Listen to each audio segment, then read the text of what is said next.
So Jim over here in the greenhouse is one of the people that stays all but 90 days. Uh-huh.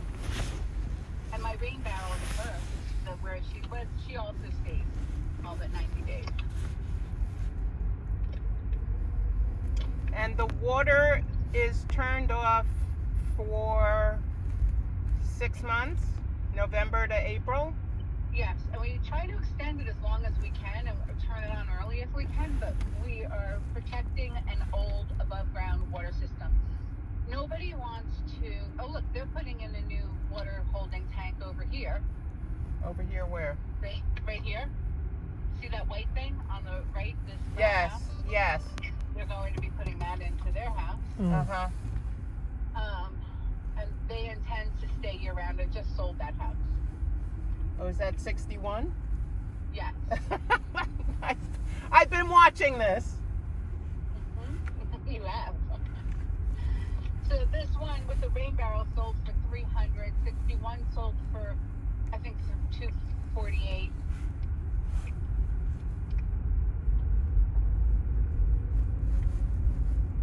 So the taxes on the houses are based on the value of the house, because that's outside the co-op, right? But otherwise, it's everybody owns an equal percentage Of the land. of the land.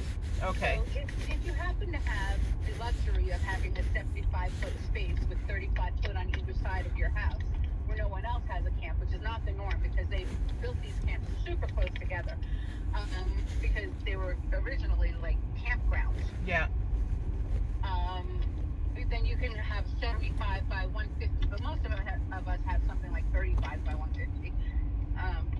Your house, and then the difference between what your house and the neighbor's house is, that's how far, Yep. your property is. So that you split the difference. There is really no building lots. Right. So if the dam had to be replaced, everyone would be assessed an equal percentage. The community, the corporation would be assessed, and then it would be distributed in our dues. Got it. Right. So it is going, but we have been saving for this event for forever. Uh-huh. So it's been we didn't name it, but it's a fund. Right. A future fund, I guess you call it. So whatever needs to happen in the future, we have some money. So mail gets delivered, UPS can come in, FedEx? UPS can come in, mail gets delivered by the field, and then during the season, the kids, we hire the kids, so the kids have opportunities to learn how to be an employee. When they're young, between 6 and 10, they can be a beach raker. From 10 to 13, they can deliver the mail. From, I think it's 14 or 15, you can be a lifeguard. And then janitors are from, I think, 12 to however old they're willing to do it till. Uh-huh.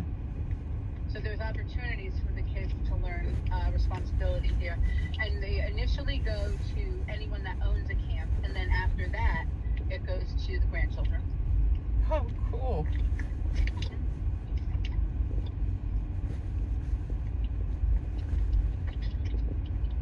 So the mail gets delivered by one of the kids because it only gets dropped off here at the end. We don't, we have to let UPS in, and for the most part, UPS will drop the packages off over here too. But if we get a UPS or a FedEx guy that doesn't know that there's something right here, then they come to your door. Got it. But those bins right onto the left over here, those are for the packages, and that metal thing is for the mailbox. Okay. All right, and that's where you get your mail distributed from. And my house is on the right here, this little yellow one. You have to remember, I only had very little money, and I was 30 when I bought it. No judgment. And I keep thinking I'm going to move down the street, but I never do. You're funny. It means another big investment. Oh my God, Life will change after COVID is eradicated and you can make your plans. bigger house again. Right. Until my grandkids come, and I hopefully have at least another 5 to 7 years before that happens. Okay. They'll have to be out of college and working.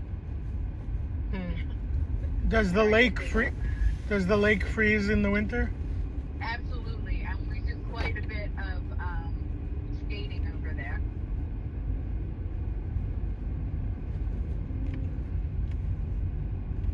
So Denville residency, you get a parking permit, or you have to buy one to park at the train? How does that work? You have to buy one. Uh-huh. There's our police officer. So does a train come by every 10 minutes normally and the whole place shakes? Actually, where you are is probably one of the least impacted. It's a commuter train, and it's every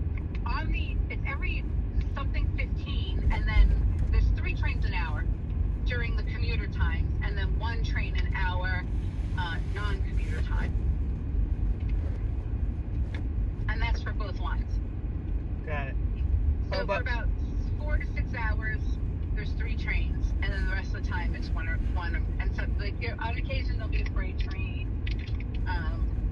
But you can look at the train schedule at NewJerseyTransit.com. Sure. And look to see how often the train stops in Denville. For exact times. I think it's probably 1 train an hour, not 2 trains an hour. As we get further away from commuter times.